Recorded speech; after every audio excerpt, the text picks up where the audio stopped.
Hello, true believers. Oh, Welcome Jesus to Christ. this month's version of the commonly Oddcast. I am your friendly neighborhood Frosty. And I'm Panda. And this month we're going to be talking about all things Captain Marvel. And some sprinkling of Panda ranting. There's not much to talk about, so, 10 minutes of your life at most. Don't look down at the time bar. No, it lies to you. There's been no time passed, you just clicked the video. Oh, man. It's been a fucking month. Oh my god. Yeah, like I don't even really want to. I don't want to live on this planet anymore, man. Like, March is garbage. I'm done.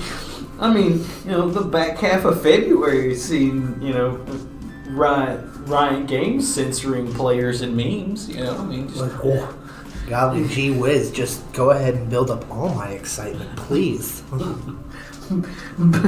I don't care about Riot Games, so we're not talking about them. Not since the incident.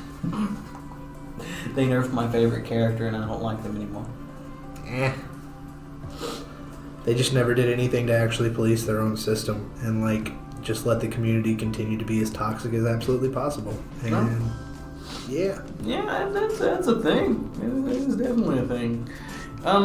Well, I guess to start on the month of Marvel,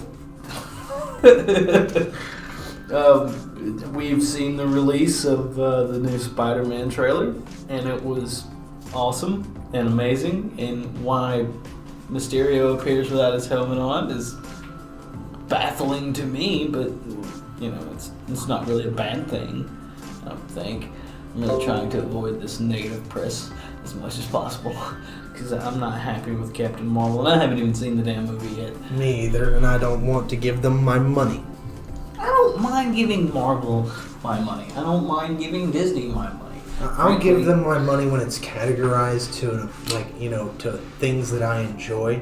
Like, I'm sure everyone can agree that Ryan Reynolds' Deadpool was worth giving the $14 for the ticket. Well, yeah, I mean, I can agree that the Deadpool franchise is doing really good.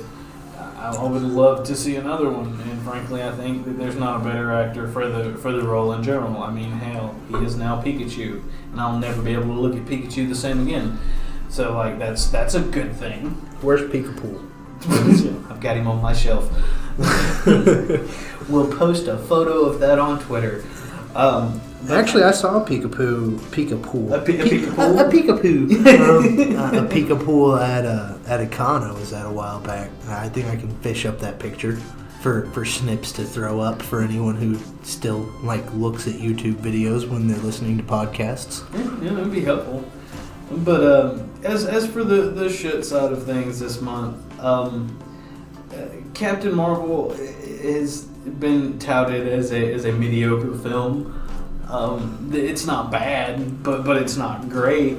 And I mean, IGN came out to say that it was mundane, that Captain Marvel's debut takes the best of early MCU origin stories to a form that feels both familiar and fresh. That was IGN's take. However, I think it's Hollywood Reporter, commented that I don't have the author's name, but the quote that I've got is the picture is not dull exactly, just mundane, marked by unimaginative plotting, cut-rate villains, a bland visual style, and a lack of line in every department. There's a YouTube channel I watch when I want to get an opinion on a movie that I haven't seen. That, at least a baseline to know whether or not a movie's worth actually putting time into. Your movie sucks. Go give Adam some love if you haven't heard of him yet. You're gonna binge some of his series. And in his opinion, there are things that the movie does right. The whole having everything look like it's from the 90s was definitely refreshing because everything has to take place in modern day or some futuristic sense for any sort of sci-fi movie, which Captain Marvel definitely falls into the situation of being she is from space. Well, sci-fi, cosmic. Yeah, nowadays we just call them superhero movies. But the sense of it is that the long and skinny, the TDLR of it all, is that if you want context for Avengers Endgame, you're not going to get it. But if you like Marvel movies and there's no such thing as a bad superhero movie, then you'll be satisfied? Yeah, that's really. I mean, it went from 37% before Rotten Tomatoes done their The Purge. The Purge, yeah, the Purge of comments. They even removed the "I don't want to see this" button. Like that was pretty fucked up, man. Like, look, let's go ahead and talk about how Rotten Tomatoes bent the knee after drinking the Kool-Aid. Oh yeah, like it was like they completely restructured their site to protect this one movie, and it's why this hill to die on. I don't understand how Captain Marvel is the movie to defend because it's owned by Disney. It's all owned by Disney. I mean, look, at this point, I'd be surprised if my left ass cheek isn't owned by Disney. You sure you don't have a mouse tattoo back there? I can't look back there, and I'm not sure if they don't own the mirrors to hide it all. You better watch what you say. Anyway, did you shit yourself? You know they can't tell you shit yourself. No. Anyway, the big thing about Captain Marvel, though, is like, even though there is some storied history, it has had some up and downs with its with the comic runs. It's never been like super popular, but it had some fans. The co-director of the movie said that Captain Marvel was a feminist movie and it was a humanistic movie. Which those two things are automatically even though they claim to be synonyms, they are not. No. And look, I think a lot of the reason that we've come to this situation with Captain Marvel is for the fact that Brie Larson, as a person, has made herself very unlikable. And even though I personally try to claim that I want to separate the art from the artist, Brie Larson makes it very fucking hard. Well, yeah. She's made it her entire point to try and claim that anyone who's saying something negative about this movie because they've claimed it's a feminist movie is just an anti-feminist. And you can't be an anti-feminist and have rational thoughts. Oh my god, she wants fewer white men following her press tour. She actually just wants to hear from women of minority. It's like she has no form of knowledge past an elementary grade of, or not even elementary grade, at basically what the dictionary definition of feminism is, and that's what she's running with. No. But the dictionary version of feminism is actually somewhat agreeable. Ah, well, then I take back what I said. We're going to go with the BuzzFeed definition of feminism, which penis bad, penis make people brain doo-doo. That makes a lot more sense. Now I understand this better. I mean, she even went as far as to say that 2019 is about intersexual feminism. Intersectional feminism had its time, and we saw what it's done to all of the companies that ran with it. There was an article, so long ago, that Cracked.com, a website full of creators and people that I respect, out of just the sheer...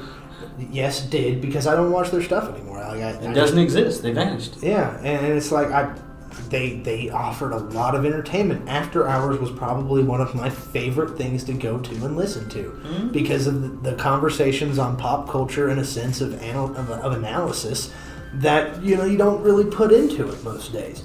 And I truly enjoyed it. But you go to their website, and their website is nothing like the people from After Hours. They constantly pushed the feminist agenda, which is, again, penis bad.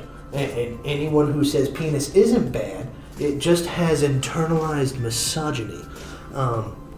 And they had to fire a shit ton of writers.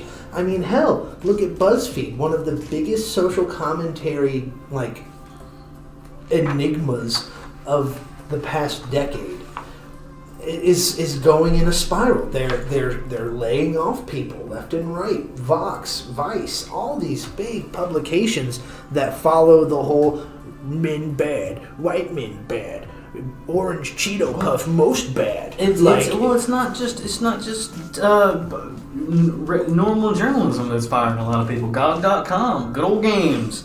It owned by CD Projekt Red, laid off like 20% of their employees this month. Like, people don't want to read no more. That's why we come to you in the form of sultry tones of our voice resonating about bullshit that you obviously couldn't care less about. It's not that people don't want to read anymore. It's that people don't want to read bullshit anymore. You have the sites that work. People go to IGN because I have to give it to IGN about 65 to 70% of the time. Their articles are worth a damn. You go to Game Informer. About 85% of their articles are worth a damn. I mean, you go to, hell, even The Guardian has some good articles from time to time. I must have zoned out for a minute because, like, you were complaining about good old games, right? Wasn't that at one point like an EA property? No. It's always been on. It's always been on CD Projekt Red. Like, it's just. Well, yeah. What do they know? They only make some of the best games. You know, Witcher 3. Woo! I mean, but the only thing I have left about Brie Larson, she had an interview with Jimmy Kimmel, and instead of showing up dressed as Captain Marvel, which is, he asked her why she didn't show up in the suit, like it was on the debut night. We have the behind-the-scenes footage of why she didn't wear that suit. She don't have no ass. That suit highlights that she ain't got no ass. And now I know there's going to be at least one person that listens to that and just goes, "Oh, they just want a woman to be objectified on TV." No, we just know why she's self-conscious about it. Well, there was actually job descriptions put in place for butt models for Captain Marvel, and somebody got the job and it was rendered in. So yes, that is factual. She had no ass. That's actually kind of fucking amazing. That speaks to the ability of capitalism. That, hey, you know what? You may not be able to form 10 sentences in the minute that you get up in front of a camera. You clam the fuck up, but you got an ass, and we gonna render that motherfucker in CG. Like, dude, she spent 3 months learning how to make a stern face. Like, and then she never quit making it, according to all the movie reviews I read. She literally did not emote for the majority of the movie, from what I hear. I have not seen it. Nope, and if it does not affect in-game at all, you know what? I probably won't see it. I'm a big Marvel fanboy. I am huge, but like they screwed up Carol Danvers, and I wasn't a big fan of Carol Danvers anyway. But now I'm really not a fan of Carol Danvers. They can kiss that part of my $5 goodbye. Who the hell is Carol Danvers? That's Captain Marvel. That's who. Yeah. I thought Captain Marvel was a living cunt. Oh, that's Brie Larson. Oh, okay. I mean, there's not really a lot of difference if you read Civil War too. So you're good. There was like this huge fucking like tour of people that would go online and make all sorts of statements about how people don't want Captain Marvel to succeed because they don't want women to have an equal standing in the theatrical world. Excuse me, did everyone just forget that like aliens existed? Like that the whole series, like, yeah, if you're gonna go on that logic, Ripley is still one of the most badass females, even in Resurrection, and I can't stand what they did to the lore in Resurrection, but she was still moderately badass. Well, if you want to just look at female characters in general, you got Samus if you want to go for video games. Samus is probably one of the most badass female game characters, or characters in general, just badass. out there. You say roguelike, or it's not even a roguelike. Most people go, it's a Metroidvania. Yeah. It's Samus. That's just the thing. Or Wonder Woman. Wonder Woman carried a 95% critic rating and an 88% audience rating. Alita Battle Angel Carried a 94% audience rating the entire time. And Captain Marvel floundered. And it's crazy that, okay, woman being badass in a semi-sci-fi situation. The difference is that the main character, her actress, didn't go around making a gigantic ass of herself and alienating half of the audience in America. I mean, crazy thought. If you talk shit to people with money, they won't spend their money on your property. Yeah. Crazy thought. Just spitballing here. If Bree's still trying to figure out what the hell happened. Well, if you look at NZ Herald, CNET.com, they published an article on Rotten Tomatoes removing the ability for people to review movies early. Like you can't put that on there. You can't score it. They've removed the comment section before the movie's released, and which affected Captain Marvel's review scores. Like it took it from like a 28 or a 37 back up to the high 70s. Like if you listen to the Quartering That Star Wars Girl or Geeks and Gamers, they go into more detail about it. But like, dude, it's pretty rough that they did that. On the face of it, I'm gonna play odd man out and say that for the majority of that, I don't disagree. The issue I see is the comment section.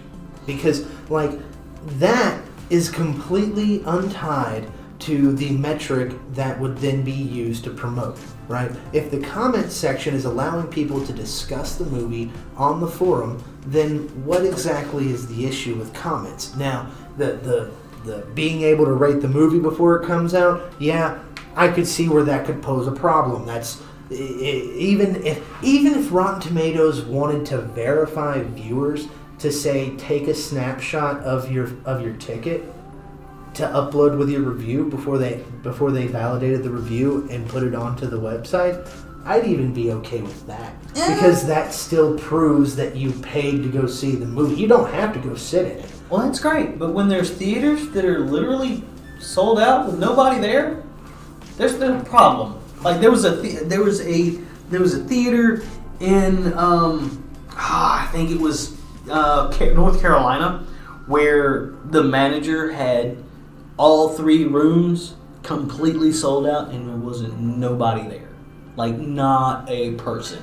See, that just gives them money. Like I don't know. I mean, yeah, but if it's Disney buying the tickets, or if it's Marvel buying the tickets, there's a problem. They're well, yeah, that artificially inflates the numbers. I can see where that would be. I mean, it's not confirmed that either one of those did that. So like, don't take that as like gospel or anything. Nah, fuck that. They totally did it. Fuck those people. They're all lying to you. It's a conspiracy. I mean, well, here, let me make the conspiracy even worse. Paul Yanover, who worked at Disney as a higher-up for 12 years, who is now the top man at Fandango.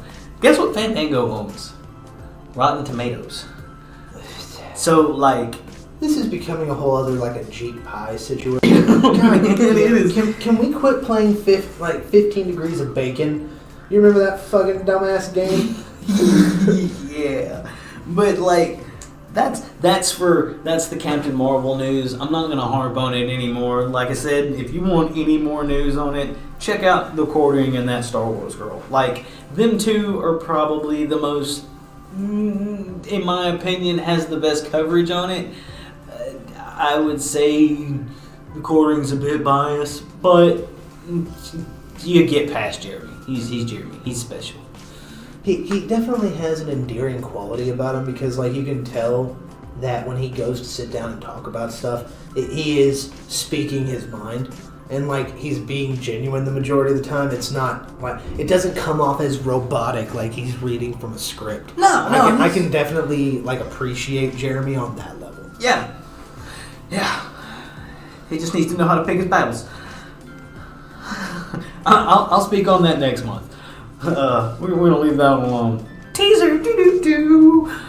We really gotta come up with some better ways of like doing that without having us make music. I'm sure everyone loves our random renditions of things. Here, let me throw something at you that can just blow your mind for a couple of seconds before we get on your rant. Ooh. So, on the 7th of this month, the Dead or Alive season price was announced. New game. It's a mediocre fighting game. If you've played it, it's kind of enjoyable. To me, it's like a knockoff Tekken. It's got a good following. It's not a big game. But I wouldn't claim that Dead or Alive is a knockoff of Tekken because that does a disservice to Tekken. Like, I don't think so. I think it's more like a compliment to Tekken, where someone tried their best to make something along the lines of it, with a story that is trying to be held up along the lines of it, but it's just not. Well, like, there. okay, when I compare the play styles between Tekken and Dead or Alive, like Tekken is the more cautious approach to everything, where like it's more minute movements. It's not like you're dashing across the screen like you're playing fucking Mortal Kombat and doing the damn the dash that's smoke. A smoke or scorpion, yeah. It's much more calculated in its approaches, at least when I would play and talk to the people who played with me. Dead or Alive, however, like, you have to be a spastic little shit on that controller to do what you need to do. I can agree with that. The price tag for season 1 is $93. Well, that's a deal, man. For the season pass. Like we're talking like Canadian dollars, right? No, it's US. Oh. I mean, I thought I was gonna save like $10. That's without buying the special edition or anything. You buy the special edition, you're looking at like $170, dude. So like what? My Shinoi's just gonna like show up at your house and give you the new character list, or like what? Why is it so? She's expensive? not included. She's an extra purchase. So wait a minute, Big Tits McGee, the flagship character of the fucking series for a good minute, not included. No. Like she was in the base game last time. Let's play Street Fighter without Ryu. Like what? You mean Street Fighter 5? Shut up. we don't talk about that fucking visual fuckfest of a game. But yeah, that's just my little nods of that not being there. I mean, you brought up with me and you actually talked about this a little bit about it taxing pro players or something. Well, yeah, I definitely view it as a attempt to tax pro level players, because pro level players have to keep up with every update, every character being put into a game, because when they go to that tournament floor, they have to be prepared for whatever situation comes at them. They have to know what balance patch the games are working off of. They have to know what the hit boxes of every character are. That for a standard casual player, no one's going to do that. No one would spend $100 for a season 1 pass. Like, no one's sensible. Well, anyway. To be fair, this is cheap for Dead or Alive. If you wanted everything from Dead or Alive 5, you're looking at $1,000. Easy. I don't understand. Just for the simple fact of like, I am broke boy. I mean, I am broke panda. and like that blows my fucking mind. That's right. You're eating diet Pambu now. Oh yes. trying to get into my summer fur. Getting bikini ready.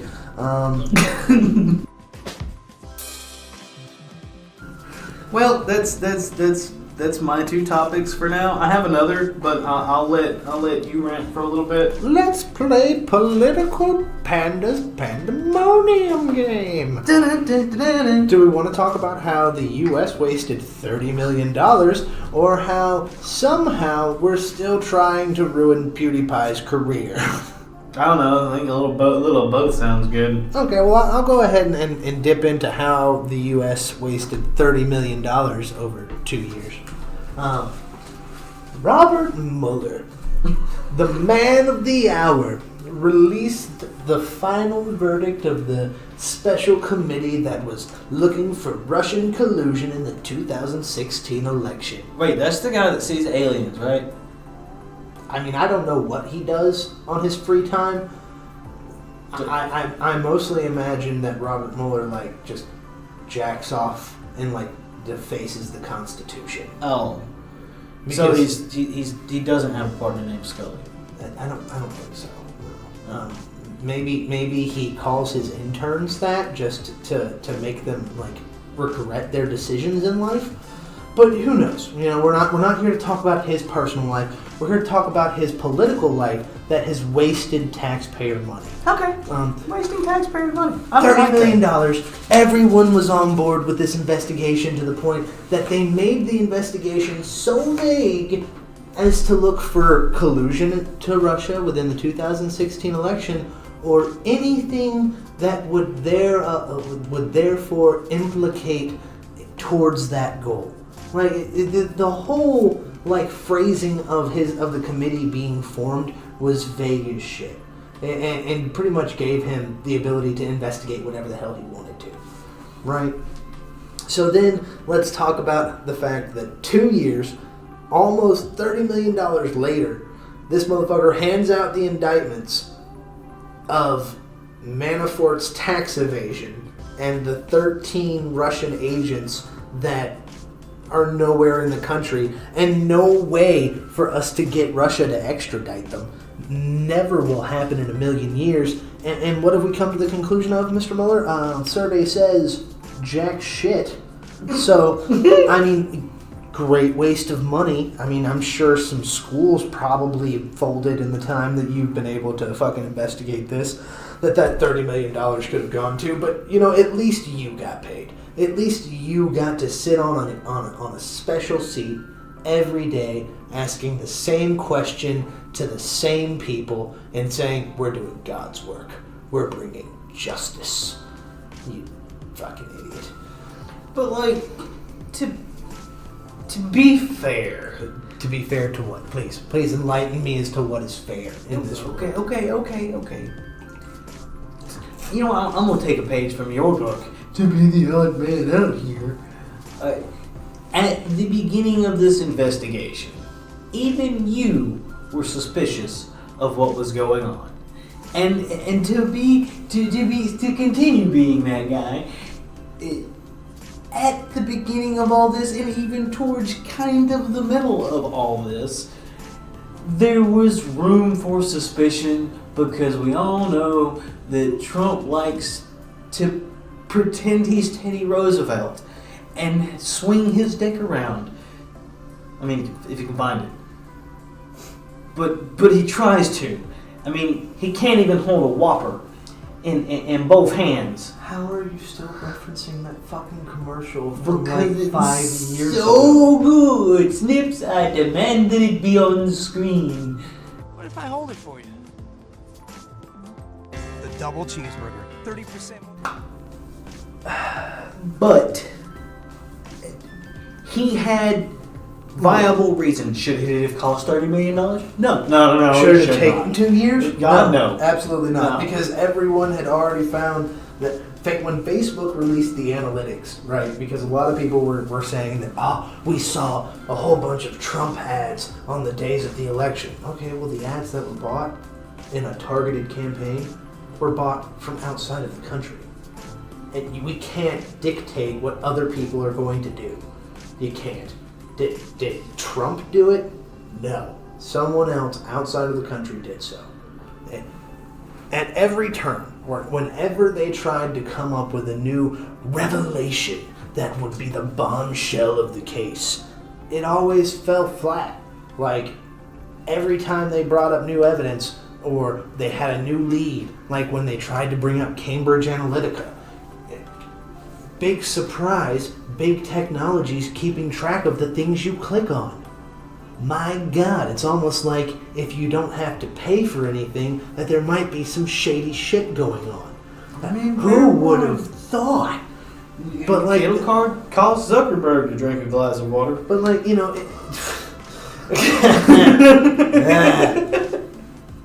But like the thing that kills me about it is like, how many times do you let the petulant child go, but no, there's this other thing over here that might be a lead, before you're like, okay man, you're grasping at straws. Come back when you actually have something. Because when it started to show that the Steele dossier that they were basing this entire investigation on was unvalidated, that should have stopped it right the fuck there. Well, I mean, they did get something, right? Like, they found something? Anything. They found out that Manafort evaded some taxes. That's what they found out. Taxes. Yeah, I mean, it's not like we have an entire, like, I don't know, IRS to do that. By the way, if you're young and you need, like, a job in an accounting field, go work for the IRS. The people that are there are going to die soon, and then, like, we're just going to be filing our taxes to an empty building. Oh man, Google's got it. I mean, sure, your family will hate you and your friends will disown you every April, but it'll be fine. You'll get paid. There's a lot of upward momentum because there's no one there. Yeah, they never answer the fucking phones.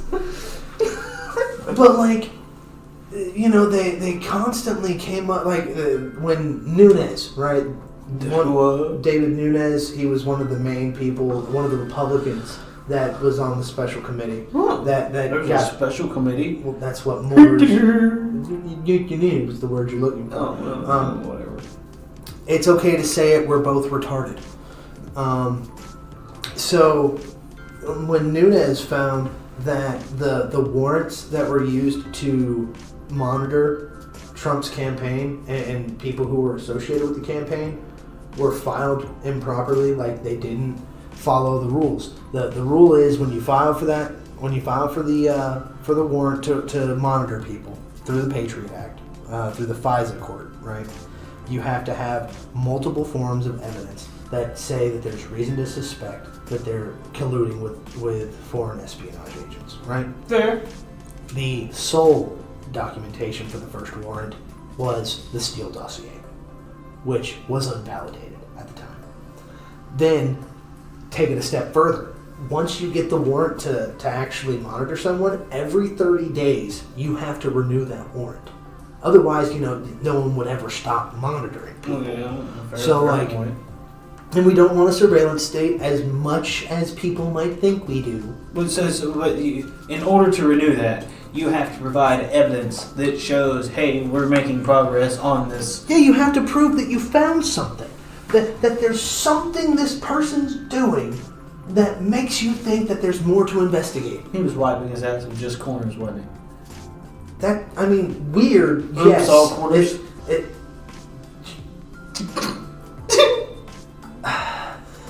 The thing is that when they went to go renew this FISA warrant, right, they just kept referencing the Steele dossier. They never actually found anything to monitor this guy. Well, I mean, you know, it's America. You're guilty until proven innocent. So, I mean... No, that even though that's a great t-shirt, no. Like, that's not how the government should be operating against private citizens. Oh. Because, yeah, okay, orange Cheeto Puff bad, must impeach, must find anything to impeach him. What happens when the government runs out of Cheeto Puffs to monitor and then they start just looking for random fucking people? Then you say, I'm a Skittle, leave me alone. Taste the rainbow, motherfucker. We going after all of the colors. All the flavors, too. The sour ones are the most suspect. They say they sweet, but I tried one once. It was not. It was a lie. So what's this about? What's this about the Pewds? Okay, I mean, so like... Isn't that kind of the same thing that's happened to PewDiePie, though? Like, somebody going, hey, it's your fault, but it's not really your fault. All right, like let's go ahead and I will be honest and open that PewDiePie is not a perfect character. He has done things, as all of us have, that he probably would say, I don't want to say that I would like to go back and not do that. But unfortunately, that's not how linear time works. So, no, PewDiePie is not perfect. He's not the bastion of good boys, but he's He also not a Nazi. All right. At least he didn't record dead people. True. And didn't get his YouTube Red series back afterward. The thing, like, I'm not gonna make this all about PewDiePie because, like, even though I have a massive hard-on for his sub count, I don't want to make this about him because it is a very, very tragic event that has happened. The Christchurch massacre was absolutely devastating. 49 people dead, 48 injured by one gunman and 2 accomplices, and it is absolutely disgusting. Well, I thought it was just one dude. I'm completely ignorant as far as the last logistics. update that I saw on the story was that he had 2 accomplices that were going to help him transit to the other. Like he was planning to hit 2 mosques. Oh, okay. And yeah, it fucking absolutely disgusting that he was even live streaming the whole fucking event. Like that blows my fucking mind that someone can think, you know what, I have all this fucking hatred in me, I have all this want to cause massive destruction, why don't we just go ahead and put it up there? Because I mean, sure, the media will fucking constantly talk about this for the next couple of weeks, but I want to make a lasting impact on some people. Well, I mean, this is going to sound horrible, but the U.S. government used to do it back in the 60s. They fucking showed footage of war. Like, I mean, yes, this is a criminal act, but, I mean, you could turn on Channel 5 News and see Sergeant Jimmy shooting Chang Won-tong. I mean, that was horrible, but still, like, you could see it. Excuse me while I correct this and get us a new Frosty. That was the sound of a Frosty hitting the floor. Give a nice little gurgle for your last moments. Yeah! There you go. All right, how you doing, Frosty 2? Pretty good, buddy. How you doing? What happened? So we're talking about the Christchurch massacre. You were in the freezer when this happened, so let's just go ahead and recap. Give me the download. So this guy posts a 80-page manifesto on a website called 8chan. Now, anyone who's like savvy in internet culture knows of 4chan, right? Wait, that's the place that. Oh God, that company.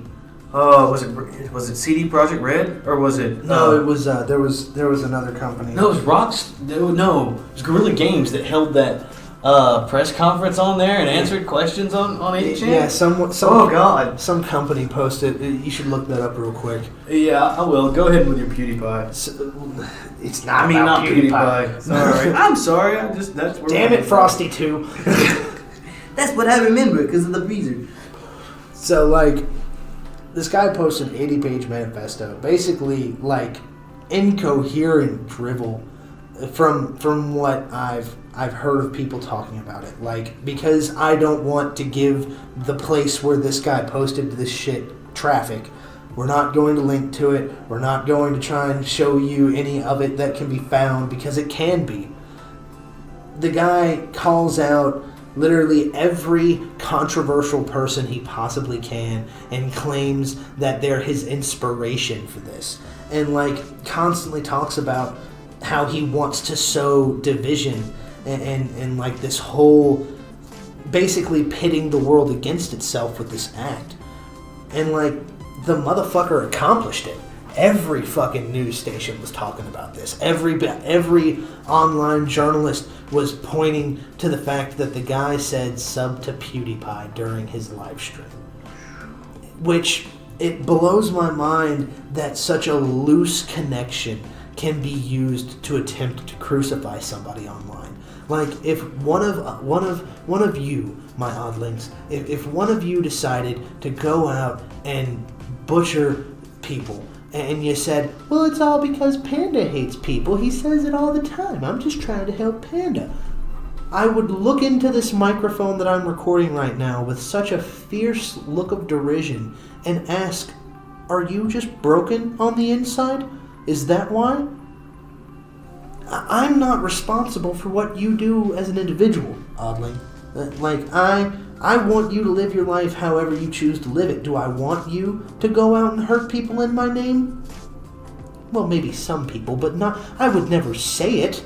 You know, I would never tell you, hey, go attack said group of people. Like, that would be irresponsible and illegal, might I go ahead and say. Yeah, it's just... So, like...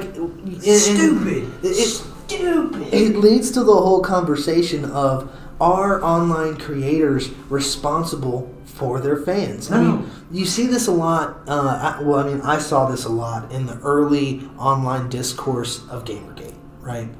That people were complaining that these online spokespeople who were defending the Gamergate position, sending legions of trolls to go and spam hate messages within the confines of these Twitter threads and forum boards, and like, no one ever called for anyone to do this, right? No one asked for their followers to go do these horrible things and speak such filth at other individuals. People go and do this on their own volition.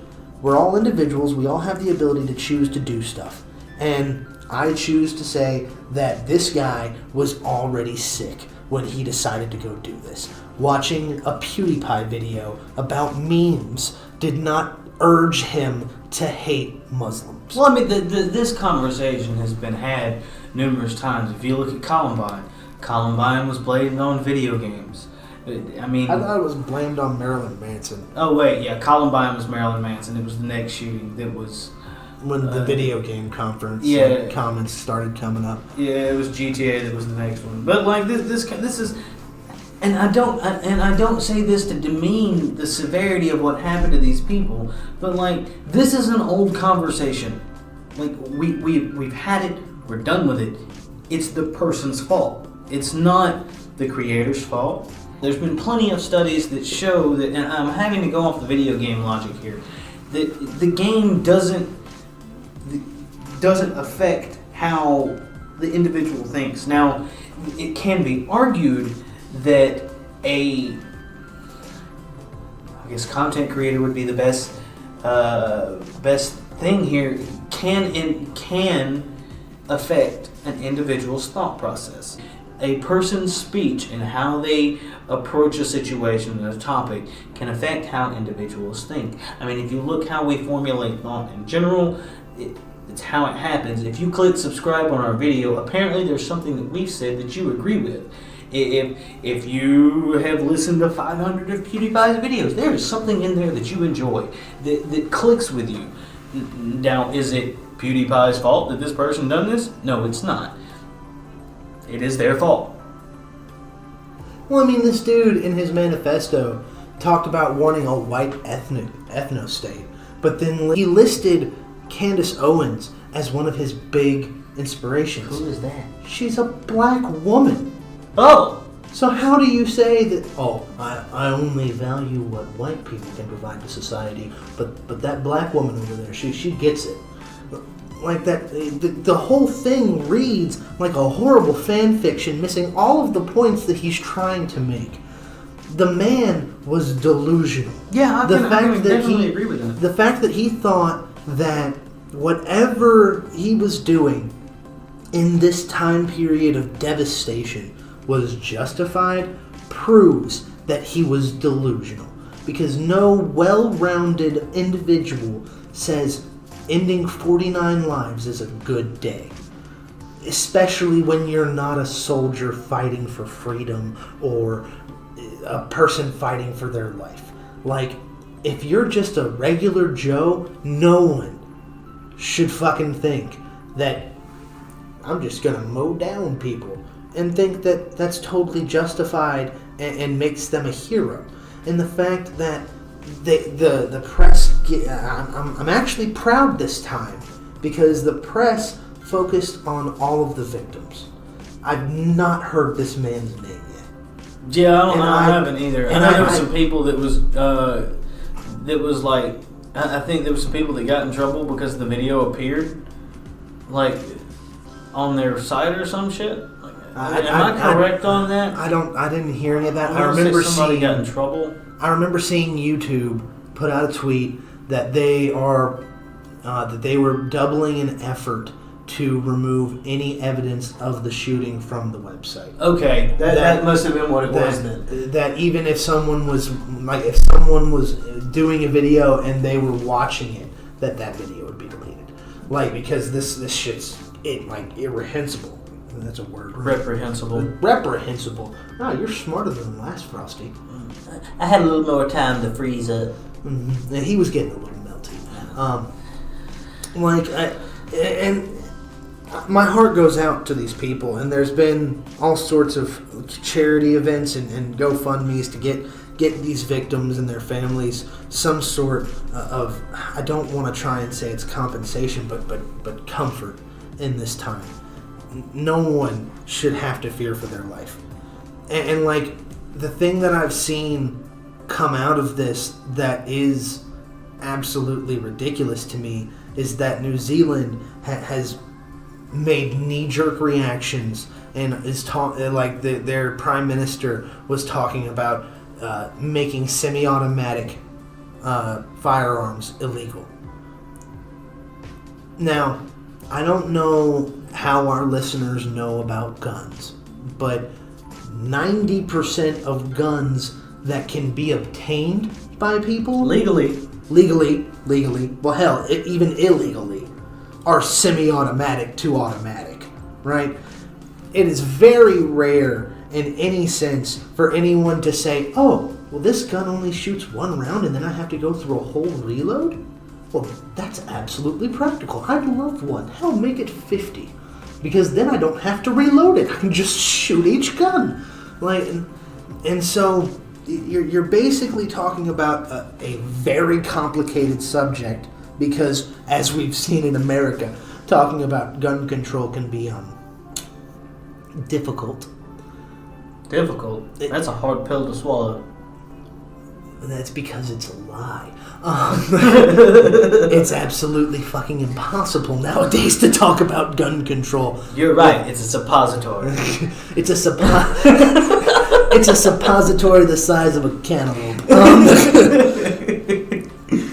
But you're talking about laws that should be discussed at length.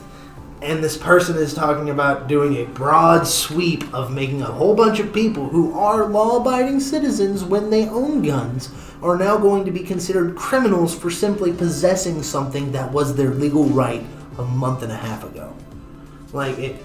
It's. Well, I mean, you've got. Correct me if I'm wrong, and you're welcome to, but China has the whole. Wrong. Well, damn. Go ahead. China has the whole keep the gun in one cabinet and the bullets in the other. That's Japan. And you have to. Oh well, Japan. See, sorry. Here I am interrupting and correcting you. I'm sorry, Frosty too. Let me be right for once. But I mean, okay, so Japan. Still though, and then you have to go and re-register every so often. Oh yeah, the gun control. Or they come around and they check to make sure that in Japan they do random inspections for anyone who's registered to have a gun, right? And most of the people who are registered to have firearms in Japan have handguns, right? It's absolutely. I think you can own a hunting rifle, but it's once again it has to be locked up. And the ammunition has to be locked up separately. The restrictions on gun ownership in Japan make America look like you can go to a gas station and get certified. The gun control legislation is completely separate on either sides of an extreme. And that's why they're all good with knives. Well, that's why they still have samurai swords. Shadows die 4 times over there. No. Jesus Christ. It's. Do I believe that anyone needs an AR-15? No, I don't believe anyone needs one of those. Not for self-defense purposes. If you're going to say that I want an AR-15, be honest with yourself. it's because you're a gun enthusiast. And that's okay to be a gun enthusiast, because there are some people out there who are fucking enthusiasts of spending upwards of $10,000 on suits that make them look like animals. And we all just let that happen. Okay, but to be fair, you don't have to pull that trigger. You can own a hunting rifle and get that jazz off.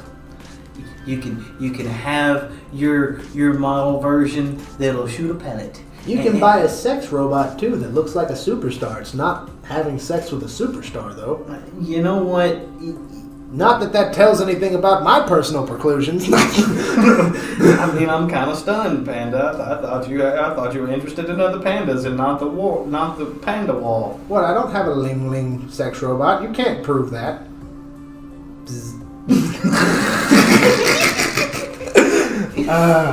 Okay, so yes, that's it's rough, and it puts a bad taste in my mouth. But like, this is what I'm talking about.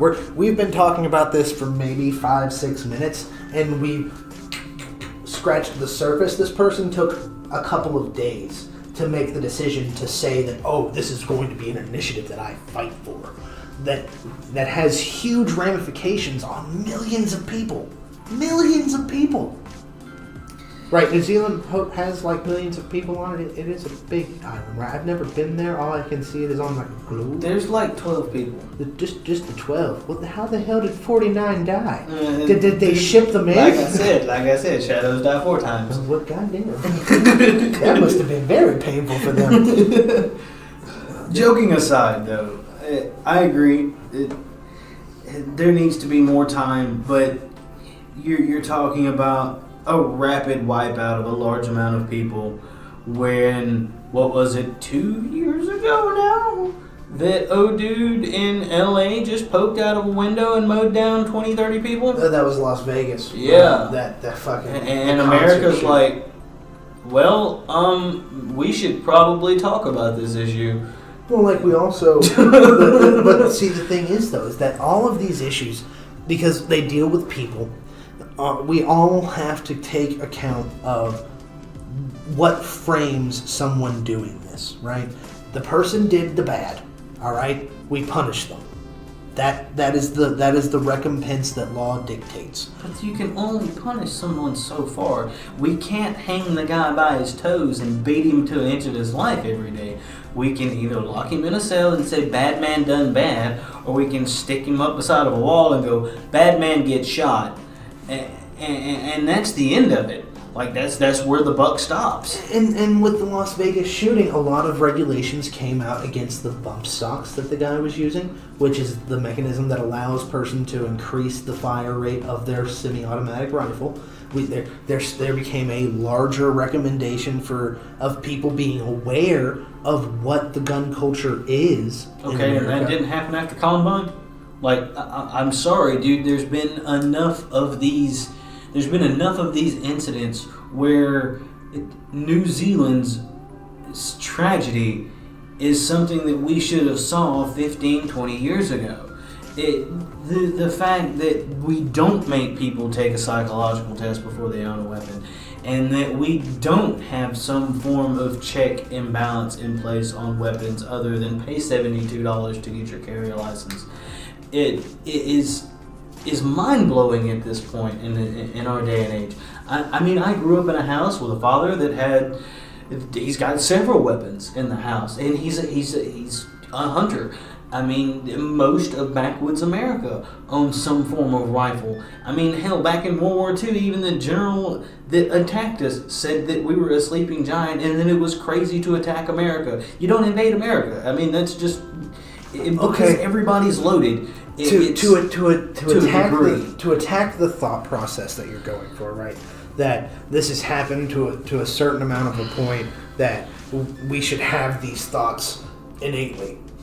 There's not a day that goes by that I don't wonder why we don't have evaluations that are more strict for allowing people to drive.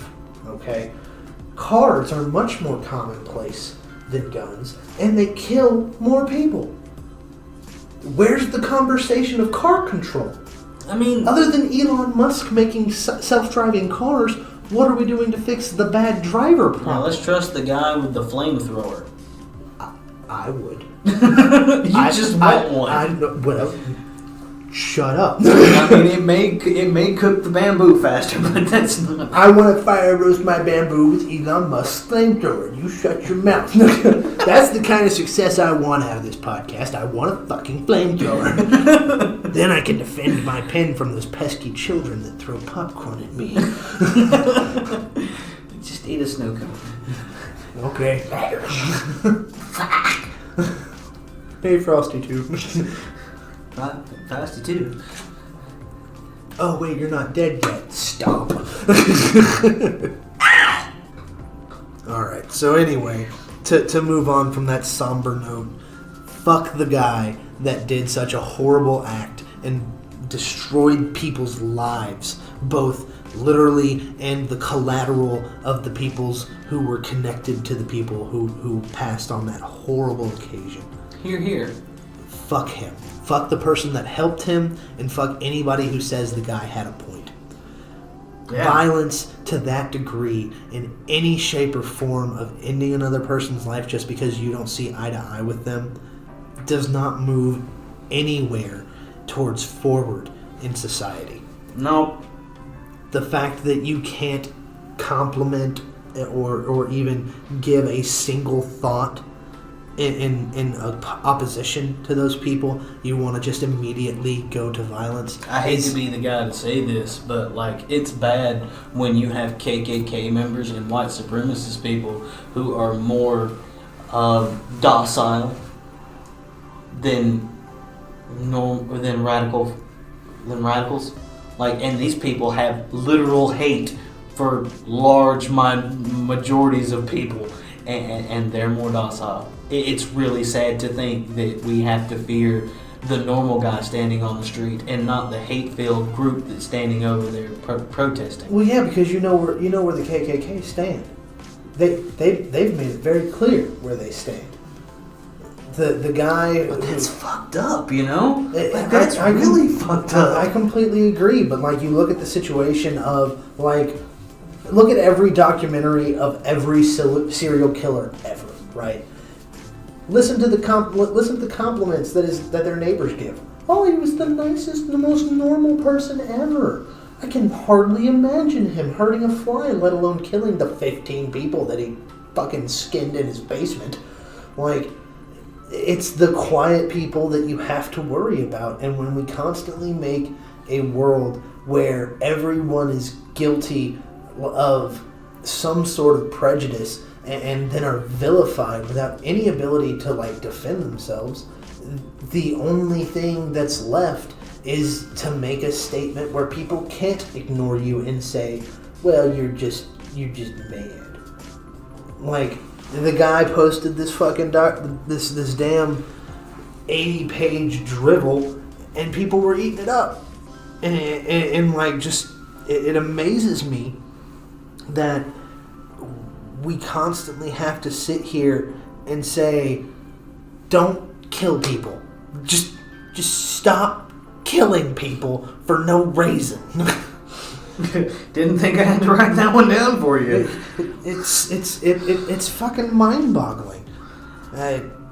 And to all the people who want to believe that this guy had some sort of coherent thought that, oh, well, all these people were definitely the main source of his anger. No, the guy was obviously very fucking angry before he ever clicked a link. And we need to leave it at that. This person was hate-filled. And we're gonna leave it as this person. I don't giving it a name just makes the person feel important, in my opinion. Yeah, he's not even a snow cone. We're a panda. Yeah, don't associate him with snow cones. That's bad. Snow cones are good. They're tasty. They come in a variety of flavors. We're probably the best snack you could ever have. It's not really bad for you. It's kind of sugary, but it can't really kill you. I mean, there's a lot of flavors out there, and if you pick tiger's blood, you probably have a problem with yourself. You said you had another topic you wanted to talk about? Oh, yeah, PC Store Wars. God bless it. Okay, so to back it up just a tad bit. Last month I talked about It's Mad Gaming, I believe. Snips will correct me again because once again I probably said that wrong. But they were producing a new system. Now we have Google, who is jumping into the fray with their Google Stadia. I remember seeing this blow up all over Twitter. Man. Yeah, man, it's gonna run desktop, laptop, tablet, phone, and you can bounce between any of them. If you're in the middle of playing Assassin's Creed and you finish a mission on your laptop and mom says, "Hey, we gotta go," you grab your phone and you click play and you walk out and get in the car and you continue on. I mean, it's supposed to work that well. I would hate to see the data plan that you have to pay for to be able to do that shit. Gonna run 4K HDR and upwards to 8K and 120 FPS in the future. And it's all based on cloud. Yeah, like what was it, Bunty King? He said that the one thing to take away from all this is that this Stadia is going to play Doom Eternal at 60 frames per second at 4K, which is absolutely insane. It is going to, at base level, run 1080p and stream it at 60 FPS. And like, okay, that's great, but like, my zoo has horrible Wi-Fi. I won't be able to take part in that. Well, it's gonna work great in inner cities where I'm at. Wait, sorry, nope, I'm a broke. My dude's a broke vendor. I ain't getting jack. And like that, I think that's going to be the thing that is going to be the problem for Stadia to actually be a mainstay. That, yeah, sure, it's convenient. You don't have to have the hardware to lug around, because who the hell can lug around a $15,000 gaming PC? No, they say that you can use your controllers, and you don't have to have the Google controller at all. You can run yours. The only thing that you'll want the Google controller for is to be able to actively hit Google Assistant. And you can mash the button and say, "I'm stuck on whatever puzzle in Tomb Raider I'm stuck on," and it will pop to a video to it but how simultaneously. does that help you in Doom? Well, I'm not really sure. Yeah, I'm just playing Sekiro. Hey, there's this dungeon in Tomb Raider that I'm dying in. Well, apparently, it's supposed to work that well. Compared to the current PS4, which runs at 4.2 teraflops, and the Xbox, which has 6.17 teraflops, the GPU of the Google system will have 10.7 teraflops of power. Oh, they have a bigger number. Yeah. Good. Yeah. I was worried about the numbers. Yeah. It's going to have 16 gigs of RAM. All I would say is that if you don't live in a city that has Google Fiber or like the equivalent of, That's the kicker right do there. not spend money on the Stadia. You are only going to be a sad, sad panda. Yeah, I agree. Or person. Snips tried having PlayStation Now, and oh my god, that's just garbage. But listening to Boogie, I believe, is who I was listening to recently. PlayStation Now works pretty decently. And I was listening to Game Informer this past week, and I believe it's Alex Hirsch who said that the beta version of Stadia, it was Google Now, Google Play, something like that, but it was the previous version before Stadia. He played Assassin's Creed Odyssey on it. He said I had a little bit of a spike in it, but past that, like, he played the whole game and he enjoyed the whole game. But then again, he's in a metropolitan area. Like you said, you're right. It's gonna be that. The one thing that I want to say about Stadia and like the whole presentation of it is that's great about the big scripted scene that they want to put out there and like do their whole presentation of showing how the Google Assistant's gonna work and bouncing it between all this stuff. But like, show me the average Joe and their first attempt to using it, because that's what most people are going to experience. I mean, let's go ahead and use this as a fancy segue to the concept of E3, right? E3 has been getting a whole bunch of flack as of recent because people are pulling out. Well, not people. Companies are pulling out. PlayStation and EA both has dipped out of the event. And like that's a big thing. They're both going to a basically a private sort of situation and streaming these sorts of things, real gameplay footage of the games that they're wanting to talk about. Because like I can't tell you how, for years as a kid, watching Tech TV and G4, listening to them talk about E3 and like how much I wanted to be there, to be in the center of the video game, like just culture. That's what E3 was for the longest time. But ever since Randy fucking Pitchford ruined my faith in E3 with their Colonial Marines trailer, I have a really big problem without them showing actual game footage. And how many times have you, Oddlings, watched the E3 coverage for your brand, and you see the little 15-second trailer in the middle of a montage of 15 trailers of a game that you'd be interested in, but then you don't get to see anything else of it.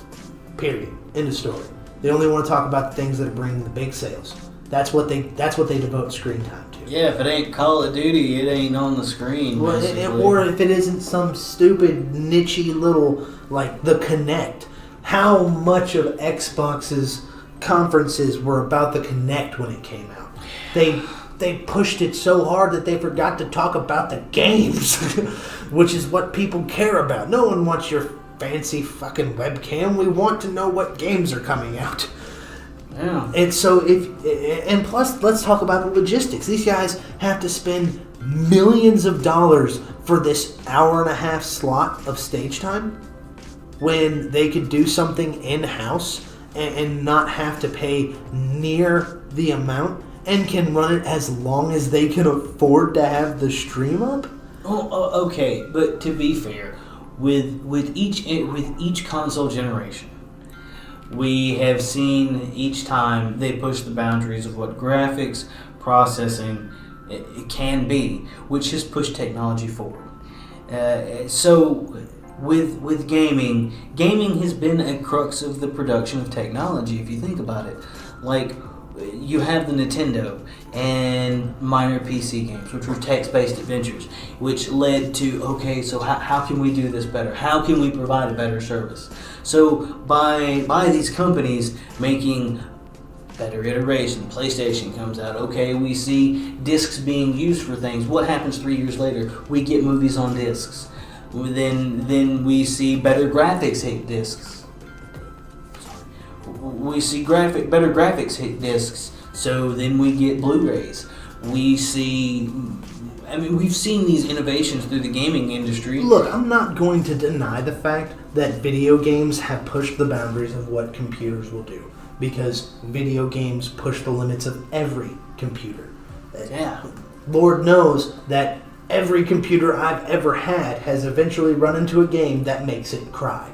Okay? That's just the function of technology. I'm not going to downplay that. But if you take all of the...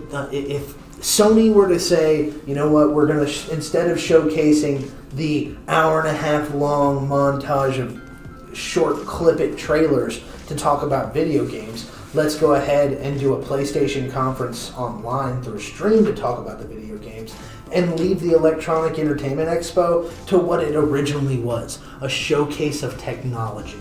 Alright? Because how many times... who the hell watches E3 coverage for what NVIDIA's doing? Who cares about what GoPro is pushing the boundaries of what people can provide as entertainment in active videos? Like, we're talking about E3 going from what its bread and butter was before the video game revolution, and it has just become about video games, right? All I'm saying is that it's better for the consumer if you can showcase full-length actual coverage of the games that you're going to be releasing instead of doing the bullshit montage that we always see. I mean, yeah, all that money could go into making a better game, and then we could probably see some of these loot boxes and microtransactions go away and get back to the ways of old. And I'm sorry for anybody who's younger than the age of 22 at this point. Back in the day, I mentioned earlier a $93 price tag for Dead or Alive. When I bought Dead or Alive 3, I played through the game with each character. Had to play through it multiple times, but you know what? I unlocked about 13 different skins for every character in the game. Back in the day, we had cheat codes. Those cheat codes allowed us things like big head mode, different opportunities, extra missions that nowadays you have to spend $5 to $10 for to get. And I mean, we still have the cheat codes. They're just in the form of credit card numbers. Oh, yeah, okay, that makes sense. No, it doesn't make sense. and like, let's also talk about the fact that if they do these privatized streams, right, it allows them more of an ability to track what people are interested in. Because if we see yet another fucking Skyrim port and everyone leaves the stream, okay, well maybe we don't want to do that. So well, yeah, maybe we don't want to put so much money into it. You could track the analytics of how long a person sits in your stream, but I mean, if you show Skyrim and you see like 800 people drop off when you show Skyrim, and then you see a spike in numbers about an hour later when Skyrim's not there anymore, then you can see that who's interested in what. I agree, you could follow your user base better. And maybe, I don't know, if you utilize the social platforms that the majority of the population of the world uses, such as Twitter, and start actually asking the people that buy your products what they want, and I don't know, utilize Reddit and talk to the public about, all right, so these are some of the things that we have in works. And I'm all for creator freedom. I'm not saying that creators should take a back seat, that their ideas should take a back seat. But if, you know what, we're going to use Anthem. If what they showed at E3 4 to 5 years ago about a seamless open world, the ability to transition between areas, finding loot within the world that was worth a damn, and enemies actually having camps and fighting you, versus what came out, a loading screen game that gave you 5 minutes of gameplay, loot that wasn't worth a damn, and broken gameplay that didn't show you what you were doing half the time until it was 5 minutes later after 5 loading screens and 2 doors. You might actually have a working game. You wouldn't have players going on strike saying that we're not going to play your game until you fix these issues, and you wouldn't have other game developers coming into your subreddit saying, you know what, I've been doing this for 20 years, not saying that you guys haven't, because most of you have, but this is how you fix your game. I mean, I just want to break this down in a sense of E3 has constantly talked about pushing the envelope of what technology is capable of. Well, now technology is mandating that we go beyond what E3 can provide. Would you say plus ultra? No, I wouldn't. Okay. Not even a little bit?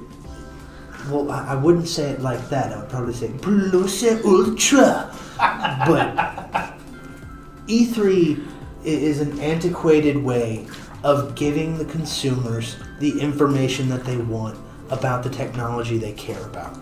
All right? We now have the ability to live stream from a living room, and you're telling me that multi-million-dollar companies are unable to find a studio in their buildings to be able to broadcast and talk about these things at greater length than an hour-long conference that doesn't allow enough time to truly represent the quality of what they want to give. The main thing I want to take from this is that I want to see consumer-friendly practices. I want to see consumer-friendly choices by these companies, because for a long time now, it seems as though the video game industry is becoming more and more consumer hostile. Microtransactions getting to the point where you can't even progress through a game like normally. Battlefront 2, you couldn't unlock characters to play as unless you spent more than $20 to $30. Like, I already paid full price. You should have just included what was playable with the full price of the game. If you can't do that, then the video game industry really needs to talk about the price of video games and make it to where we can get back to the consumer-friendly practices of allowing me to play the fucking game I paid for. I mean, I think it's Denmark. I believe it's Denmark. Fact check Jim Sterling for this if you want a more accurate thing on it. But I think it's Denmark that literally outlawed loot boxes. And for Apex Legends, people have been changing over their server to Denmark servers, European servers, so that they can bypass loot boxes and they just get crafting materials. It takes a little bit longer to grind to get the characters, but at least they can grind and get the characters without some random ass roll of getting the next speech line or quip from somebody. Or some fucking duplicate. Like, God, how many times did I play Overwatch and spend another $10 to get 3 loot boxes that had 50% of it being damn duplicates of shit I already had? I mean, I think an ex-friend of ours said that he spent $50 to get 1 McCree skin, and he got every Diva skin available and like 2 Genji skins, and didn't get squat else for his character, for the character that he played. I mean, just and I'm okay. So even if you need to put microtransactions in the game, let me buy the thing. Just if you want me to spend money, don't blatantly throw it in my face every time I click on a game to play. If you want to offer a store, fine, offer a store, but don't make it a random chance. Just let me buy the damn item. I shouldn't feel coerced into spending more money. I should feel as though me spending more money on a game is something that I want to do, that I'm actively choosing to do, and that I'm not having my arm twisted around and saying, oh, you want the shiny? Well, pony up another $30, motherfucker. The best comparison I have for this is League versus Warner Brothers. Oh God, Lord of the Rings. Is it Shadow? No, it's not Shadow of Mordor. That's the second one, right? Shadow of Mordor. Shadow of Mordor was the first one. I think it was Shadow of War. Yeah, whatever. I think you're right. But like every time you'd go into the options menu to manage your troops, it was the store to buy something. Versus League, who just had the store on the side and put a little advertisement on their front page. Or even looking at the situation of, not representing Riot here, Paladins by Georgia Software. You can just go in and buy the stuff you want. Yeah, there are some things that are stuck behind loot box walls, but for the majority of the content, you can directly go and buy it. And I don't want to harp on a dead horse, all right? Because they're not worth singing to. I'd like to sit here and continue to talk about how I'd love to see consumer-friendly practices, but I think that's a conversation for another day, and I'd like to see what you have to say, dear Audley. Please give us some feedback down in the comments section. Oh, you know what? Something to mull over, because this is actually a new thing that's coming up, and we're still seeing what's going on with Steam in the Epic Store. And just a few quick notes. The Epic Store has been getting exclusive rights to games. You've got Metro Exodus. You've got The Outer Worlds that has literally dropped Steam for Epic. Epic is offering a better deal to the developers for their money versus Steam, who is really not policing what goes on their content. Now, whether you want to say that it is okay for a creator to create what they want and putting it up to sell is okay, or you want to say that it should be looked at more.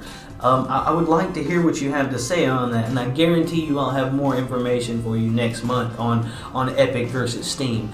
This is something that we need to look at, really. I'm not a PC player myself, but Panda spent many years using Steam.